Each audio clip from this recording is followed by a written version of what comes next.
ناظرین کی خدمت میں سلام و آداب. آپ دیکھ رہے ہیں وائس آف لداخ. آج اپریل کی 16 اور شوال کے 18 تاریخ. آج کی تازہ ترین خبروں کو لے کر میں سعید ہاشم رضوی حاضر. ناظرین سے گزارش ہے کہ تازہ ترین خبروں اور حالات و واقعات سے باخبر رہنے کے لیے ہمارے چینل کو سبسکرائب کریں اور خبریں آخر تک ضرور دیکھیں.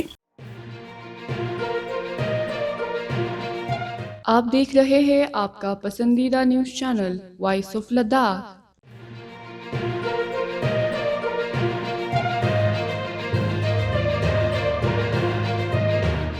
ہل کونسل کرگل نے آج کونسل سیکریٹریٹ میں کیپیکس بجٹ میں کی گئی کٹوتی کے خلاف ایک پریس کانفرنس کا انعقاد کیا. اس پریس کانفرنس کی صدارت chief executive councillor doctor Mohammad Jafar Akhund نے کی، جبکہ ایگزیکٹو کونسلر کاچو محمد فیروز، سابقہ chief executive councillor Feroz Ahmad Khan, executive councillor Zakir Hussain, executive councillor Punchok Tashi اور ایگزیکٹو کونسلر آغا سعید مشتبہ سمیت مختلف حلقوں سے تعلق رکھنے والے کونسلروں نے شرکت کی. ڈاکٹر جعفر آخوند نے کہا کہ یہ پہلا موقع ہے جب لداخ کی تاریخ میں کیپیکس بجٹ میں اضافہ کرنے کے بجائے کٹوتی کی گئی ہے. انہوں نے الزام لگایا کہ یوٹی انتظامیہ کی نااہلی کی وجہ سے لداخ کا بجٹ سال کے آخر تک خرچ نہیں ہو سکا، جس کے نتیجے میں مرکزی حکومت نے آئندہ بجٹ میں کمی کر دی.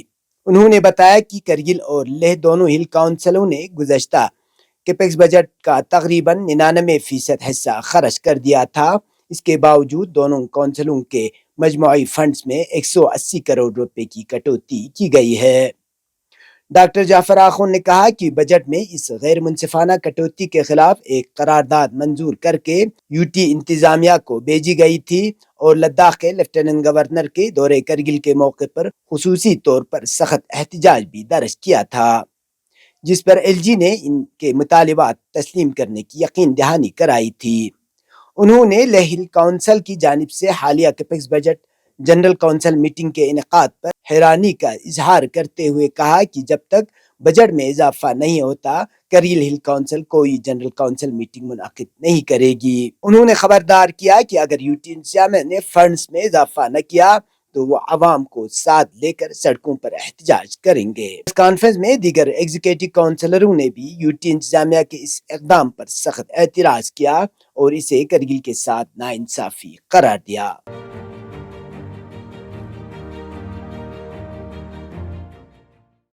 وارسنس ڈیزائنز اینڈ کنسٹرکشن، آپ کا بھروسہ ہماری پہچان. لداخ کی روایتی حسن کے ساتھ شدید سردی اور برف باری میں ایک مضبوط اور بہترین گھر یا بزنس اسپیس کے لیے صرف ایک نام، وارسنس ڈیزائنز اینڈ کنسٹرکشن.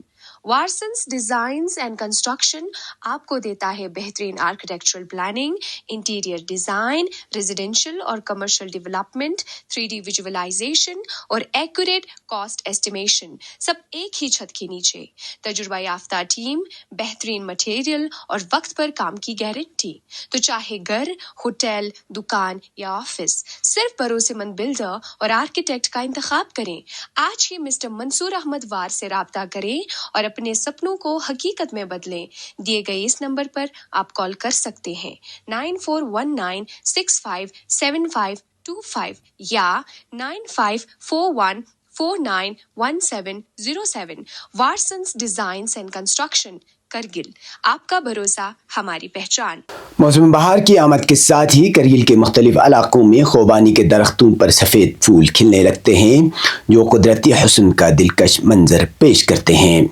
اس دلکشی کو اجاگر کرنے کے لیے محکمہ سیاحت کرگل ہر سال ایپریکاٹ بلاسم فیسٹیول یعنی چولیمندوک کا انعقاد کرتا ہے. اسی سلسلے میں بدھ کو ہرداس گاؤں میں ایک رنگا رنگ تقریب منعقد ہوئی، جس میں اسسٹنٹ ڈائریکٹر سیاحت رحمت اللہ بٹ کی قیادت میں تھائی لینڈ سے آئے ہوئے سیاحوں کے وفد کا اتفاق استقبال کیا گیا. مڈل اسکول ہرداس کے طلباء نے پودوں کے تحفظ پر دلچسپ نظمیں پیش کر کے محفل کو چار چاند لگایا.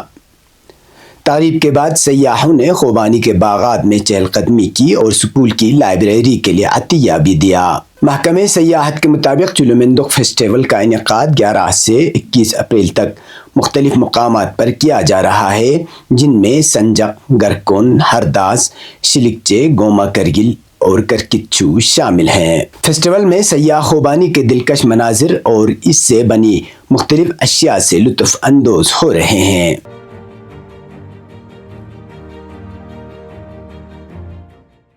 ضلع کرگل کے مختلف علاقوں میں آوارہ کتوں کی خطرناک حد تک بڑھتی ہوئی تعداد نے عوام کی زندگی اجیرن بنا دی ہے۔ حالیہ دنوں میں چھسکور کے محلے ڈوخ میں آوارہ کتوں نے درجن بھر سے زائد بھیڑ بکریوں کو حملہ کر کے ہلاک یا شدید زخمی کر دیا، جس کے بعد علاقے میں خوف و ہراس کی فضا مزید گہری ہو گئی ہے۔ تفصیلات کے مطابق گزشتہ روز محلے ڈوخ کے چراگاہ میں مقامی چرواہوں کی بیچی گئی بھیڑ بکریوں پر اچانک آوارہ کتوں کے ایک گروہ نے حملہ کر دیا۔ مقامی افراد کا کہنا ہے کہ ان حملوں کے نتیجے میں کئی جانور ہلاک ہو گئے، جبکہ کچھ زخمی حالت میں چراگاہ سے واپس آئے۔ متاثرہ چرواہوں نے بتایا کہ وہ خود بھی بمشکل اپنی جانیں بچا کر موقع سے فرار ہوئے۔ مقامی رہائشیوں کا کہنا ہے کہ آوارہ کتوں نے نہ صرف چراگاہوں بلکہ گلی محلوں اور کھلے میدانوں پر بھی ڈیرا ڈال رکھے ہیں۔ اب یہ کتے صرف مال مویشیوں کے لیے خطرہ نہیں بلکہ بچوں، خواتین اور بزرگوں پر بھی حملہ کرنے کی کوشش کر چکے ہیں۔ ایک بزرگ شہری نے بتایا کہ انہوں نے مزید کہا کہ چند روز قبل ایک بچی پر بھی کتے نے حملہ کرنے کی کوشش کی، مگر اہل محلہ کی فوری مداخلت سے وہ بچی محفوظ رہی۔ عوامی حلقوں کی جانب سے ڈسٹرکٹ ایڈمنسٹریشن کرگل اور کونسل حلقہ چھسکور سے پرزور مطالبہ کیا جا رہا ہے کہ وہ سنگین مسئلے کا فوری نوٹس لیتے ہوئے آوارہ کتوں کے خلاف مؤثر کارروائی عمل میں لائیں۔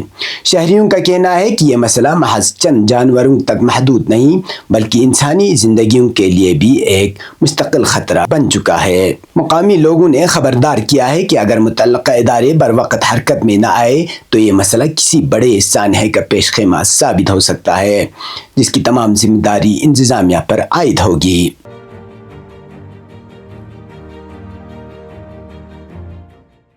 گورنمنٹ ڈگری کالج کرگل میں اوشا اسکیم کے تحت 12ویں جماعت کے طلبہ کے لیے 3 ہفتوں پر مشتمل برج کورس کا آغاز ہو گیا ہے، جو 15 سے 29 اپریل تک جاری رہے گا۔ افتتاحی تقریب میں پرنسپل پروفیسر ڈسکت آمو اور chief education officer Kargil Sonam Dorje Namgyal نے شرکت کی۔ 233 طلبہ نے آن لائن اور 5 نے آف لائن رجسٹریشن کرایا، جبکہ پہلے روز 200 طلبہ شریک ہوئے۔ کورس کا مقصد طلبہ کو اعلیٰ تعلیم اور کیریئر انتخاب میں رہنمائی فراہم کرنا ہے۔ حکومت کی جانب سے جی ڈی سی کرگل، دراس، زنسکار اور سانکو کیمپس کے لیے مجموعی طور پر 7.4 کروڑ روپے کی منظوری دی گئی ہے۔ تقریب میں طلبہ و فیکلٹی کے خطابات، تعارفی نشست اور ثقافتی پروگرامز بھی پیش کیے گئے۔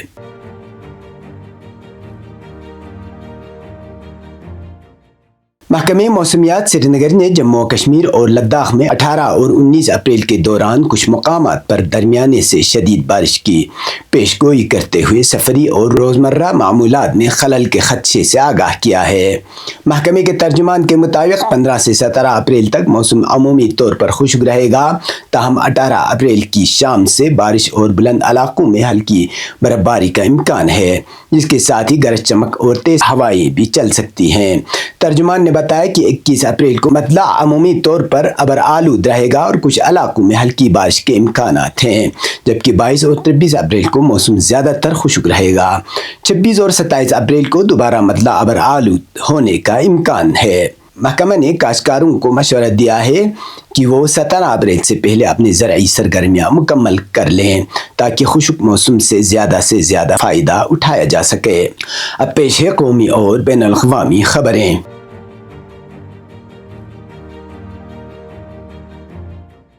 وزیر اعظم نریندر مودی 19 اپریل کو صوبہ جموں میں ضلع ریاسی کے کٹرا قصبے میں شری ماتا وشنو دیوی ریلوے اسٹیشن سے وادی کشمیر کی جانب پہلی وندے بھارت ٹرین کو ہری جھنڈی دکھائیں گے۔ اس حوالے سے وزیر اعظم کے دفتر نے منگل کو اس تاریخی تقریب کی تصدیق ریلوے حکام سمیت جموں کشمیر انتظامیہ کو ارسال کر دی ہے۔ اعلیٰ وزیر کٹرا کے اسپورٹس اسٹیڈیم میں وزیر اعظم عوامی جلسے سے خطاب کریں گے، جس کے لیے تیاریاں کی جا رہی ہیں۔ حکام نے تصدیق کرتے ہوئے بتایا کہ وزیر اعظم 19 اپریل کو صبح 10 بجے ادھمپور پہنچیں گے، جہاں سے وہ ہیلی کاپٹر کے ذریعے دریائے چناب پر قائم دنیا کے بلند ترین ریلوے پل کا فضائی جائزہ لیں گے۔ بعد ازاں وہ شری ماتا وشنو دیوی ریلوے اسٹیشن کٹرا پہنچ کر وندے بھارت ٹرین کو روانہ کریں گے اور اس کے بعد عوامی جلسے سے خطاب کریں گے۔ یہ ریلوے اسٹیشن وشنو دیوی کے کوتر گپا کے دامن میں واقع ہے، جہاں ہر سال تقریباً 1 کروڑ شردالو ماتا کے درشن کرتے ہیں۔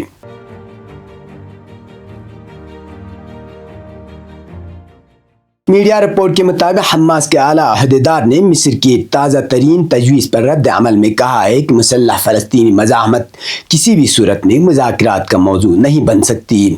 حماس کے سینئر عہدیدار نے کہا کہ مصر کی جانب سے ہمیں جو نیا منصوبہ پیش کیا گیا ہے وہ 45 روز عارضی جنگ بندی، غذائی امداد اور پناہ گزینوں کے لیے رہائشی کی فراہمی پر مشتمل ہے۔ اس میں یہ بھی شامل ہے کہ معاہدے کے پہلے ہفتے میں اسرائیلی قیدیوں میں سے نصف کو رہا کیا جائے گا۔ انہوں نے مزید کہا کہ ہماری مذاکراتی ٹیم اس تجویز سے حیران رہ گئی، جس میں واضح طور پر فلسطینی مزاحمت کو غیر مسلح کرنے پر زور دیا گیا ہے۔ عہدیدار کے مطابق مصر نے حماس کو آگاہ کیا ہے کہ جب تک مزاحمت کو غیر مسلح کرنے پر بات نہیں ہوتی، جنگ کے خاتمے کا کوئی معاہدہ ممکن نہیں ہوگا۔ انہوں نے زور دے کر کہا کہ حماس نے مصر کو واضح طور پر بتا دیا ہے کہ مقاومت کو غیر مسلح کرنے کے بارے میں کوئی بات نہیں کی جا سکتی۔ جنگ بندی اور اسرائیلی قابض افواج کی مکمل پسپائی کسی بھی معاہدے کی بنیادی شرط ہے۔ یہ تھے اب تک کی خبریں، اسی کے ساتھ مجھے اور میرے ساتھیوں کو دیجیے اجازت۔ اللہ حافظ۔